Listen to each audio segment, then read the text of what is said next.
Pokemon Pocket is marketed as a trading card game, but at the moment you can't trade in game yet, so I would call it a collectible card game with elements of a card battler. The reason I say that is because the game's main focus at the present is not battling but collecting cards. In this video, I will explain everything you need to know about collecting cards in Pokemon Pocket. The primary way the game has been marketed is by showcasing the 2 booster packs you can open completely for free every single day. If we know anything about Pokemon fans, it's that they like collecting Pokemon, and Pokemon Pocket is no exception. For some people, just the collecting part of the game will be enough to keep them playing, but for players like me who love playing against other people, the battling part is equally, if not more important. So I'm really hoping that the focus of the game will shift from collecting to battling in the future, as I believe that is the best way to grow and keep player base in the long run. The game does a really good job with easing you into the game and the battling system, but there are a few tips and tricks you should know to help you maximize your early game collection. The first thing the game asks you to do when you open it is to open a booster pack, and you are given 3 options: Pikachu, Mewtwo, and Charizard.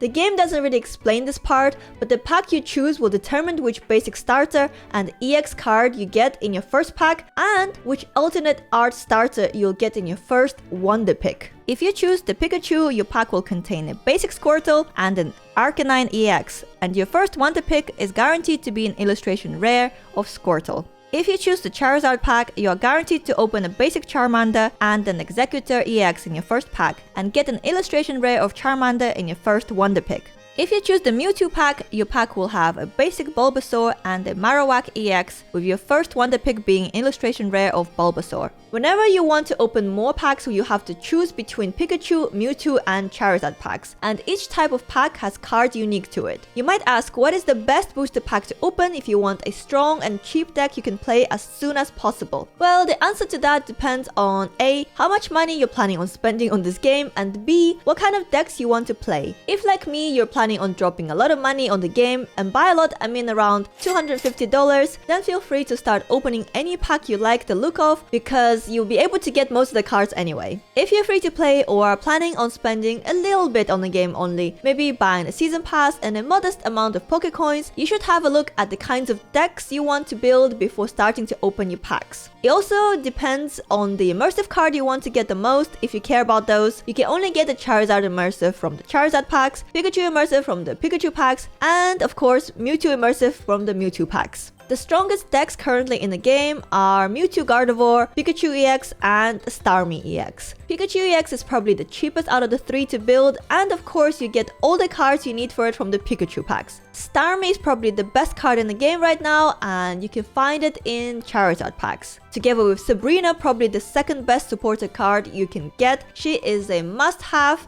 and will go into all of your decks. Mewtwo packs contain Mewtwo of course, and the whole Gardevoir family, as well as Giovanni. He's also essential for deck building and can help you swing a win a lot of the time. If you can't be bothered to look things up, I would recommend opening Mewtwo packs first. They contain a lot of strong cards. Remember that you can have 2 copies of each card in your deck, and that is something to keep in mind while you're pulling cards. It's really up to you which packs you try to open first. There are a lot of resources online to help you with deck building, and I'll also link a page that lists all the cards and which packs you can find them in. If you want to track your collection progress super efficiently, a Reddit user, Maxwell1755, created this super useful Google spreadsheet to help you decide which pack you should open to maximize your chances of getting new cards. You just need to make a copy of the spreadsheet so you can edit it, and then you can start filling out the spreadsheet with the cards you have and the amount you have them in, and the spreadsheet will tell you which pack you should open. I'll leave a link to the spreadsheet in the description as well. Now we've decided which pack we want to open, how do we open more booster packs? The game is super generous when you first start out,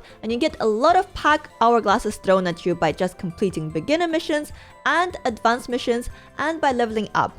Pack hourglasses work by reducing the time you need to wait in order to open packs. It's kind of confusing, but essentially they let you open packs instantly as long as you have enough of them. 1 pack hourglass equals 1 hour, and like we mentioned earlier, you get 2 packs a day. So your timer will always be a maximum of 12 hours counting down, which means You need 12 pack hourglasses to open a pack if you've just opened all your packs and your timer is at 12 hours. Another interesting thing to note about pack hourglasses is that they take into account 10-minute increments. If you have 10 minutes left until you can open a pack and you use one pack hourglass, your time will reset to 11 hours 10 minutes instead of 12 hours. So you don't just lose those 50 minutes. Once you complete your beginner and advanced missions, you should have been able to open a bunch of packs. Every pack you open gives you 25 XP, and doing wonder picks gives you 15 XP, which helps you level up. When you level up, you get more pack hourglasses, which you can use to open more packs. If you really want to try hard and get the best account possible in terms of cards, this is a point where you want to evaluate whether you actually want to keep this account or if you want to re-roll it. There are a lot of YouTube videos on how to re-roll your account, so I won't go into details here.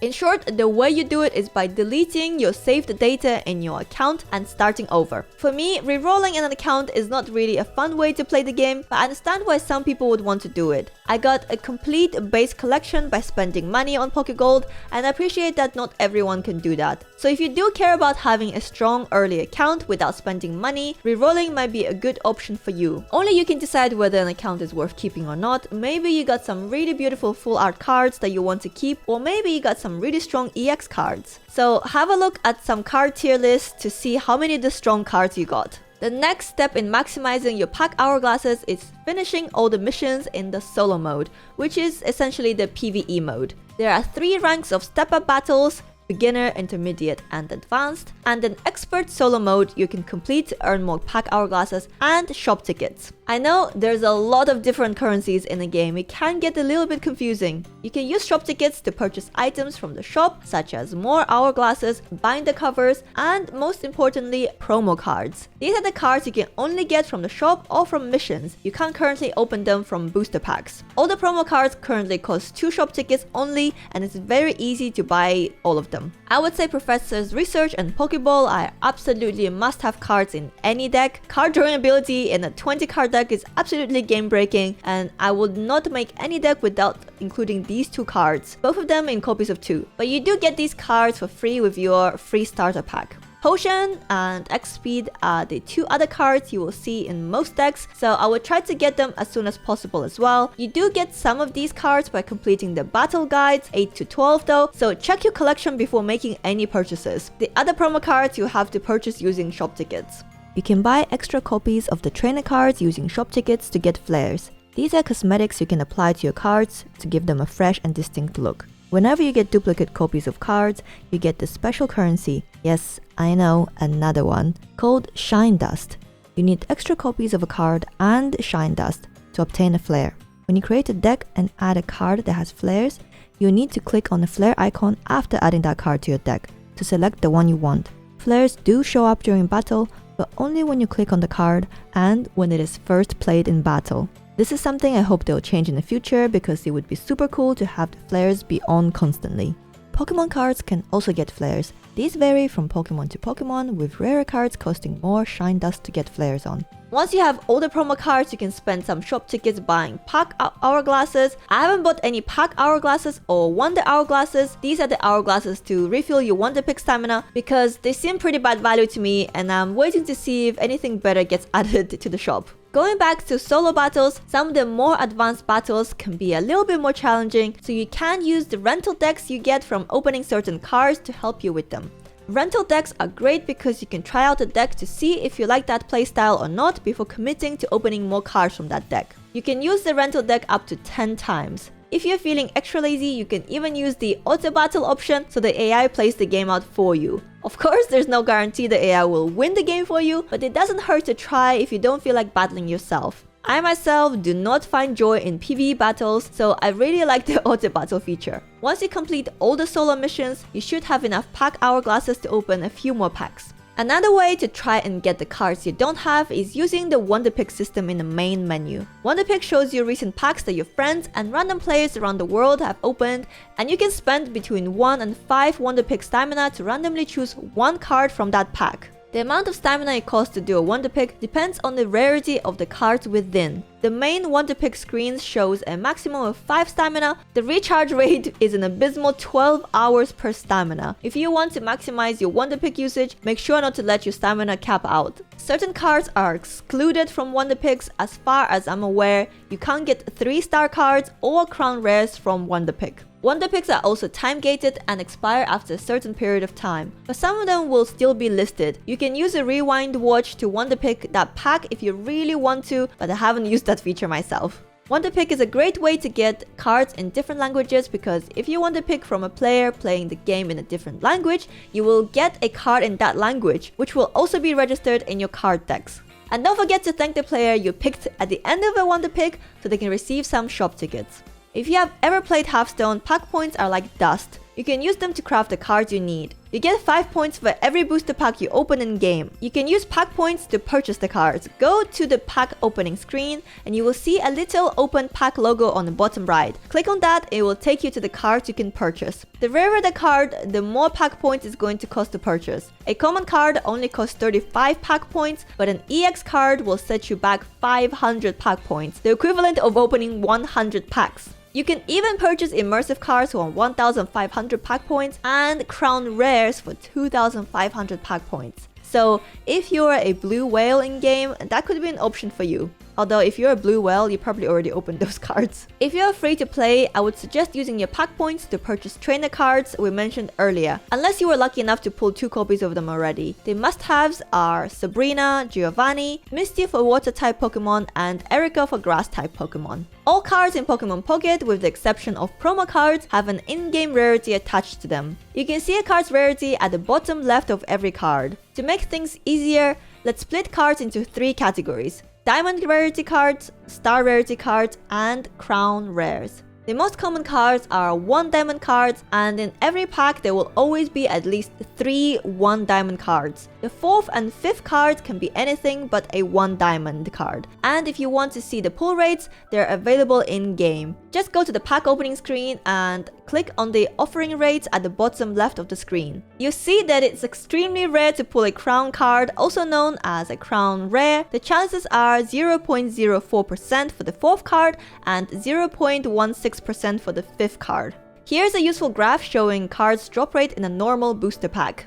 Now you know the basics of collecting cards in Pokemon Pocket, let's go over some frequently asked questions. Yes, you can play the game completely for free, only opening your 2 free packs a day, and this can be enough for some people, especially players who are only interested in the collection aspect of the game, and not the battling part. And yes, the game is also pay to win, just like most card games where you can use cash to accelerate your card collection. There is no duplicate protection in-game, and you can even get copies of the same card in the same pack. I've seen someone from my community pull 3 Caterpies in one of their packs. Someone who has spent money like me will have access to a wider variety of cards easier and faster than a free-to-play player. You can, however, get lucky with your account, or you can try to force that luck with rerolling your account, like we mentioned earlier. Thankfully, at the moment, there are no bots in the PvP mode, but there is a solo mode should you wish to battle an AI opponent. God packs or rare packs are extremely rare packs you can get, which are guaranteed to have only cards of 1-star rarity or higher, and will not have any diamond rarity cards. The chance of getting a God pack is 0.05%. I have opened over 350 packs and I'm yet to get a God pack. For every card you open from a God pack, you have a 40% chance of getting a 1-star card, a 50% chance of getting a 2-star card, a 5% chance of getting an immersive card, and a 5% chance to get a crown rare. It is actually possible to get 5 crown rares in a God pack, but you have to be ridiculously lucky for that to happen. This guide should fully prepare you for the collecting part of Pokemon Pocket. I hope I covered all the important topics, but if I missed any or if you have any questions, let me know in the comments below and I'll answer them as soon as I can. I hope you found this video helpful. This is a brand new channel I've started for Pokemon Pocket, so I would really appreciate it if you could interact with the video in any way for the YouTube algorithm. And I'll see you next time. Bye!